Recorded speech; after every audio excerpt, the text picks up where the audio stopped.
નમસ્કાર વાલા ખેડૂતો, પીએમ કિસાનનો 2000 રૂપિયાનો હપ્તો તમારા ખાતામાં જે ટ્રાન્સફર થાય છે એ હવે ટ્રાન્સફર નહીં થાય. શા માટે એની ચર્ચા આપણે આજે ટૂંકમાં કરવાની છે.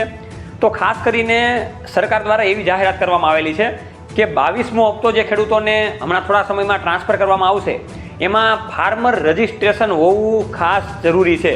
જો તમારે ફાર્મર રજિસ્ટ્રેશન હજી સુધીમાં નથી થયું અથવા તો તમારું ફાર્મર રજિસ્ટ્રેશન તમે નથી કરાવ્યું તો તમારે 2000 રૂપિયાનો હપ્તો આવતો બંધ થઈ જશે. આવા મોટા સમાચાર અત્યારે આપણને હાલમાં મળી રહ્યા છે.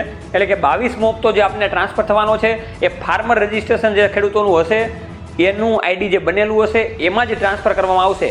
બાકીના ખેડૂતોને બાકાત કરી દેવામાં આવશે. અને અત્યાર સુધીમાં 9 લાખ કરોડ રૂપિયા સુધીનું અંદાજે કિસાન સન્માન નિધિ યોજના હેઠળ આ પ્રમાણેનું જે 2000 રૂપિયાના હપ્તા છે એ ટ્રાન્સફર કરી દેવામાં આવેલા છે. તો આ રીતના ખેડૂતો આપણે આપણા ગામના વીસીનો તરત સંપર્ક કરીને ફાર્મર રજિસ્ટ્રેશન જે ખેડૂતનું ના થયું હોય એનું કરાવી લેવું જરૂરી છે. આવી અવારનવાર ટેકનિકલ અને ડિજિટલ ખેતીવાડીની માહિતી, યોજના, સબસિડીની મેળવવા માટે આપણા પેજને ફોલો કરતા રહ્યો.